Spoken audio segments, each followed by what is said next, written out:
Today we've come out the back of our Questro. That's Pigeonhole Lookout up the top of the hill, straight across in the middle of the picture now. You can actually see a vehicle up there parking up right in the middle, that bit of shiny. You get a good view down over the river. And this is Pigeonhole Billabong. Just come down here, the boys are wetting a line, bit of a fish maybe. Just thought I'd show you the scenery. Quite a rough track coming down here, so you do need a decent four-wheel drive.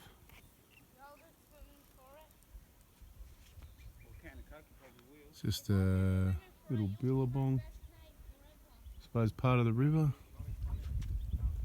How awesome is this, eh? Pigeonhole. So yeah, not far off the back of the Questro where we're staying. Probably half an hour to get to here, probably 20 minutes. Pigeonhole Lookout, another 10 minutes up about a 1.5k fairly rough track. Bloody beautiful out here, just a light breeze.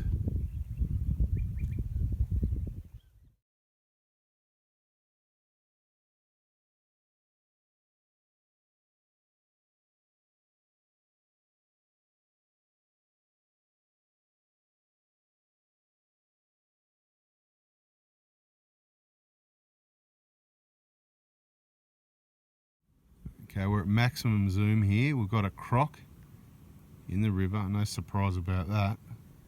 Right about the middle of the picture, in the middle of the river, hard to describe actually.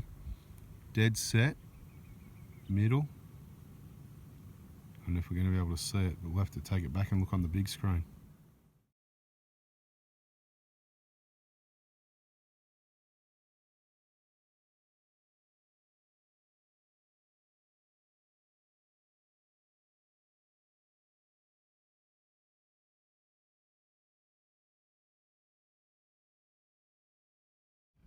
So we'll just call this scenery day. Just put a heap of photos up. No driving, no tracks. Not too much chit chat. Just scenery. Pictures, photos.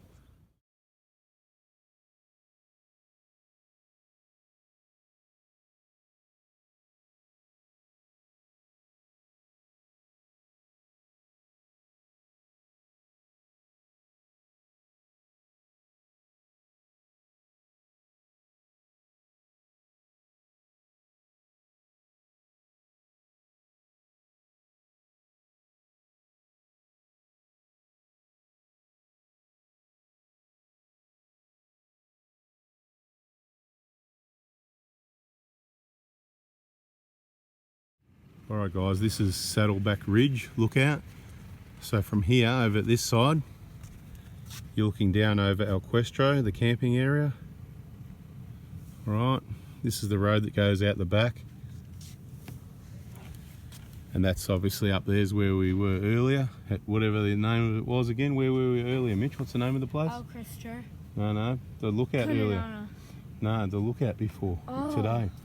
Earlier today. I don't know. You don't remember the name of it? Wasn't it Moonshine or something? No, that's closed. I remember that. But look, anyway, there's the river down there.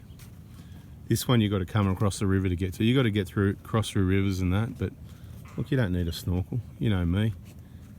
I don't tell you things you don't need. I'm not here to sell you anything you don't need. Just have a look at that.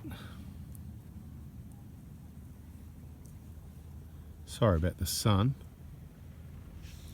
And there's other places, you know, we're going to continue on up there later at all these other joints, and we'll show you those, but we just thought we'd come and have a look and show you around. This one's actually got a platform. Right, see, it's got the table for the cheese and biscuits.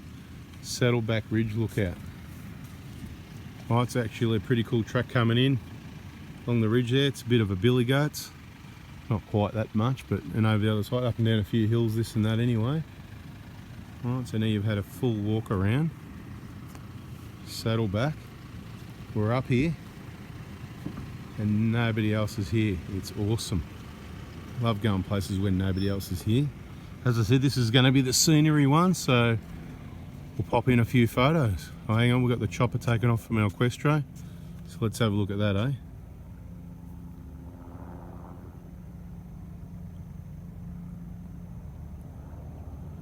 You've seen a chopper before anyway, haven't you? I can't even see it in the picture. I'm sort of shooting over that way going, yeah.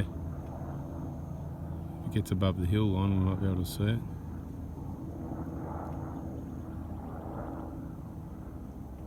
Anyway.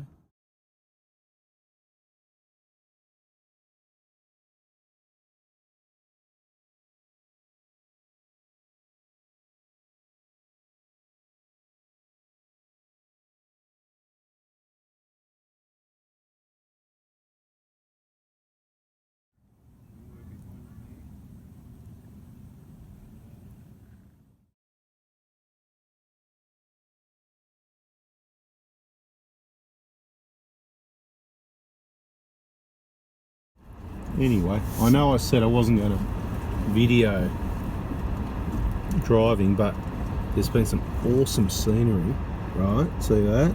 Just looking out the window as I'm driving.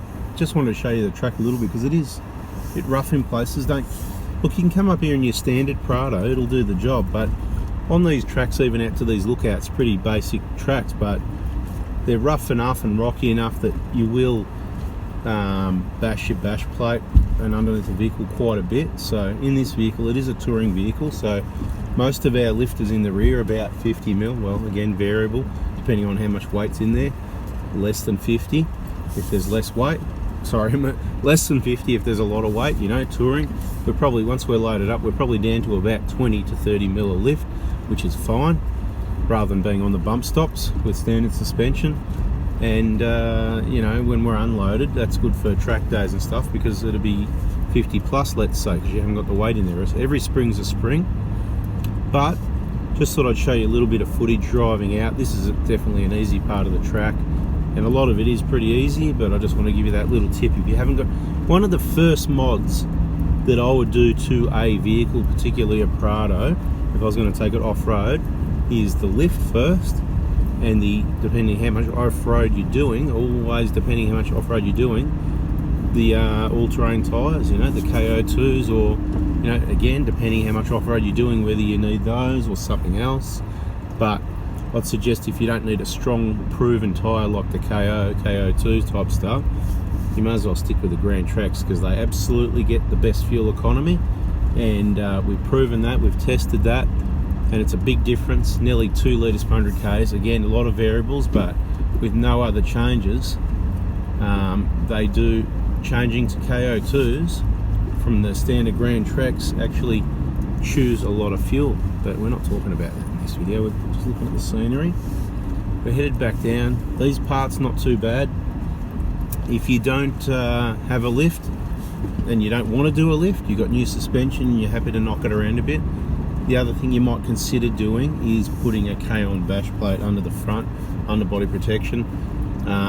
We've got other vehicles, so the Prado my dad drives, 2013, it's fairly standard also, no bull bar, no underbody protection, and it's taken a lot of hits over the years. So he's been driving that, I don't know, a few years now, and you know, a lot of hits on the bash plate. It was meant to be a touring setup, that's why it's set up like it is, but you know, he loves hitting the tracks as well and can't say no. So it probably should have some K-on under the front, but it hasn't, and it's absolutely trashed, that bash plate, and it's at risk of damaging the sump. You know, you come across some bigger rocks here, if one's shaded and you don't see it, and you bounce on the wrong rock at the right time, it's going to go crack straight through your sump. And not a big deal, I suppose, to change your sump if you're already in the workshop, but if you're 5,000 k's from home out on a remote track where it happens, it's not what you want. Now we're just coming down through the river crossing again. How many times you can cross the Pentecost? Thinking about getting out and doing a bit of a car wash, clean the windows and stuff. It's quite shallow here. We can keep an eye out for Crocs and stuff like that. Bit of a rock there, take it nice and slow through there, lots of big boulders around.